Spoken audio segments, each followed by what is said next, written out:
बिस्मिल्लाहिर्रहमानिर्रहीम। अस्सलाम वालेकुम नाज़रीन, मैं हूं आपका मेज़बान खालिद जमील और आप देख रहे हैं मेरा यूट्यूब चैनल। नाज़रीन, कुछ लोगों का ख्याल है कि चीफ जस्टिस ऑफ पाकिस्तान और उनके हम ख्याल जजेज साहबान जो है वो बंद गली में दाखिल हो चुके हैं। यही वजह है कि वो अब PTM की क़यादत को मुज़ाकरात पर मजबूर कर रहे हैं ताकि कोई एक ऐसा रास्ता निकाला जा सके जिससे तमाम फरीकैन की विन विन पोजीशन हो। जबकि एक दूसरा मौक़िफ़ ये है कि अदालत इस वक्त जो है कि वो आइन और पाकिस्तान के साथ खड़ी है और उसको वकला कम्युनिटी की पॉलिटिकल सपोर्ट भी, एक वसी पैमाने पे अवामी सपोर्ट भी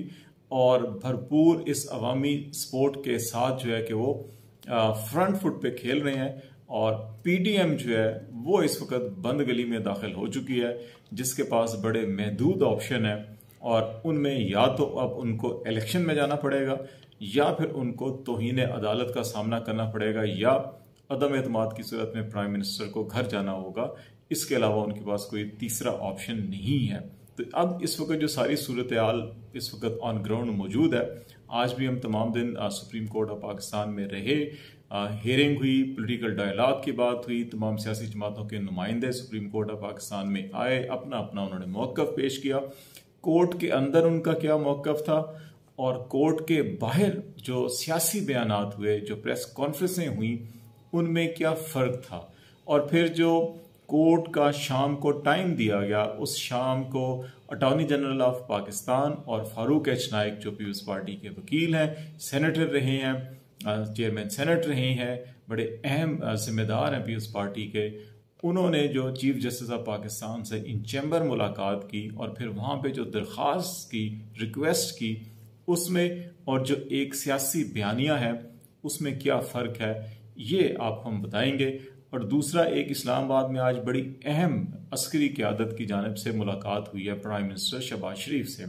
और उसके अंदर भी जो इस वक्त पाकिस्तान की सारी मजमूई सूरत हाल है, उसके अंदर से कहा जा रहा है कि वज़ीर आज़म को बड़ा अहम पैगाम दिया गया है, कुछ मशवरे दिए गए हैं और उनके नतीजे में भी ये कहा जा रहा है अब इस्लामाबाद की मुख्तलिफ इक़्तिदार की राहदारियों में ये गुफ्तगू हो रही है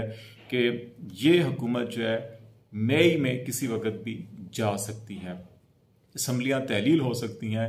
और बाज़ लोगों का ख्याल है कि जुलाई के मिड या एंड में, बाज़ लोगों का ख्याल है कि अगस्त के मिड तक जो है कि वो इलेक्शन हो जाएंगे और सितंबर के फर्स्ट वीक या सितंबर से पहले जो है वो इंतकाल इक़्तिदार और नई हुकूमत जो अवाम के वोटों से मुंतखब होकर आएगी वो इक़्तिदार संभाल लेगी। तो ये सारे बैकग्राउंड के अंदर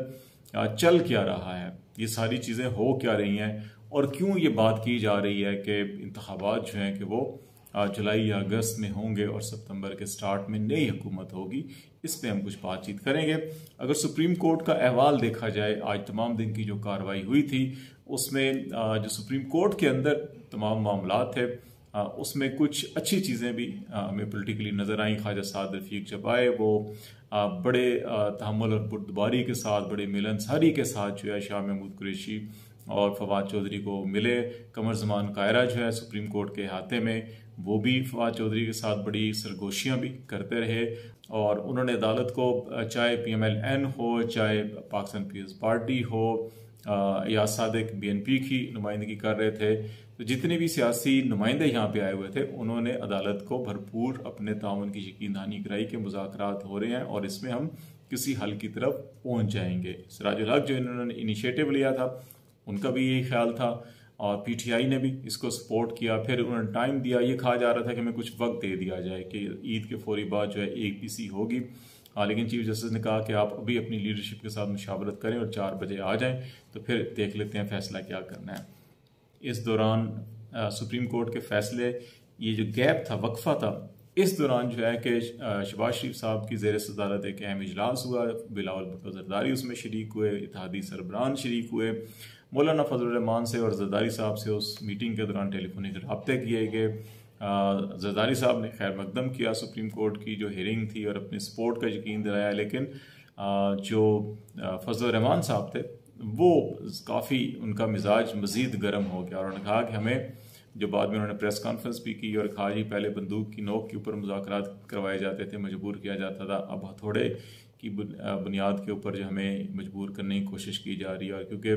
इंसाफ का एक सिंबल भी होता है, हैमरिंग का हथौड़े का निशान, तो उन्होंने अदालत की तरफ ही इशारा किया और फिर उन्होंने कहा कि इमरान खान सियासी जमात ही नहीं है, हम उसको सियासत से निकालना चाहते हैं और अदलिया उनको सियासत का महवर बना रही है, मरकज़ महवर बना रही है। इस किस्म की उन्होंने बड़ी गर्मा गर्म प्रेस कॉन्फ्रेंस की। बिलावल भुट्टो साहब ने भी शाम को एक प्रेस कॉन्फ्रेंस खड़का दी और उसमें भी एक तरफ वो इस सारे डायलॉग प्रोसेस का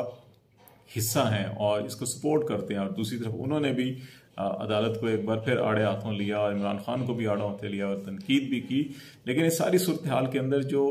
कोर्ट के अंदर का माहौल था वहाँ पे डिफरेंट था, एक डिफरेंट पीडीएम नज़र आ रही थी, जिसका ये नज़र आ रहा था कि वो भी अब चाहते हैं कि सारे क्राइसिस से किस तरह से निकलें हम और कहीं इलेक्शन की तरफ जाएं, लेकिन ऐसा कोई ना हो कि ये नज़र आए कि हमारी नाक नीचे हो गई है या हमें शिकस्त हुई है। इसी तरह पीटीआई जो है कि वो भी कह रही है कि हम ठीक है आगे जाने के लिए तैयार हैं। तो ये पीडीएम की तरफ से कोशिश है कि अच्छा हम ये कहें जी कि हमने पीटीआई को जो है कि घुटने टेकने पर मजबूर कर दिया। लेकिन प्रैक्टिकली अगर आप देखें तो इस वक्त जो हमने बात स्टार्ट में कही कि क्या जजेस जो हैं वो बंद गली में हैं या पीडीएम बंद गली में है, तो उसमें अगर आप ये देखा जाए तो जजेस के पास तो कोई ऐसा मसला नहीं है, उनके नंबर्स पूरे हैं। चीफ जस्टिस के 8 जज उनके साथ हैं, बाज़ लोगों का ख्याल है 10 जज उनके साथ हैं। तो इसलिए जब जज उनके पूरे हो चुके तभी इस्टेब्लिशमेंट के अहम जिम्मेदारान सुप्रीम कोर्ट के अंदर भी मुलाकात करने गए हैं और प्राइम मिनिस्टर से भी आज मुलाकात की गई है। और तभी जो है कि इस वक्त पीडीएम की सफ़ों के अंदर भी एक परेशानी का आलम है। अभी जो है कि पीडीएम के पास ऑप्शन बड़े महदूद हैं। अगर क्योंकि आज जो फैसला जारी हुआ है उसके अंदर ये कहा गया है जी कि शाम को 4 बजे attorney general Farooq H Naik in chamber chief justice of Pakistan से मुलाकात करने आए और उन्होंने रिक्वेस्ट की कि कुछ टाइम दिया जाए, ईद के दौरान मुलाकातें होंगी। ईद के फौरी बाद 26 अप्रैल को पीडीएम की सरबराही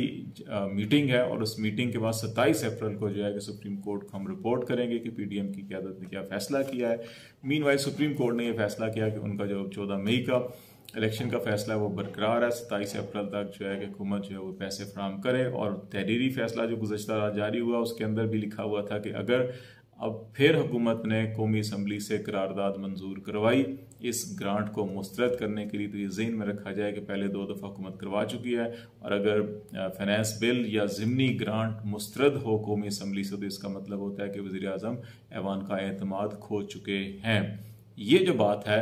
ये वो खतरे की घंटी है जो कहा जा रहा है कि या तो अगर आप फैसले पे अमल नहीं करेंगे, पैसे नहीं देंगे, इनकार करेंगे तो तौहीन अदालत आपके सर पर है, और अगर आप पार्लियामेंट के जरिए फिर करारदाद मंजूर करवाएंगे तो आप 2 बार पहले तीसरी बार फिर ये गलती कर देंगे। तो वैसे भी शरीयत में भी कहा जाता है कि 3 बार आप इकरार कर दें या इनकार कर दें तो उसके बाद उसको दायमी समझा जाता है, फिर रजू नहीं किया जा सकता। तो ये वो वार्निंग थी जिसके बाद ये कहा जा रहा है कि पीडीएम खुद जो है कि इस वक्त एक बंद गली में है। दूसरी तरफ जो लीडरशिप है, अस्करी लीडरशिप है, पार्लियामेंट का फोरम हो, सुप्रीम कोर्ट के अंदर हो, जो इन चैम्बर मुलाकात हुई या आज प्राइम मिनिस्टर से मुलाकात हुई, तमाम मुलाकातों के हवाले से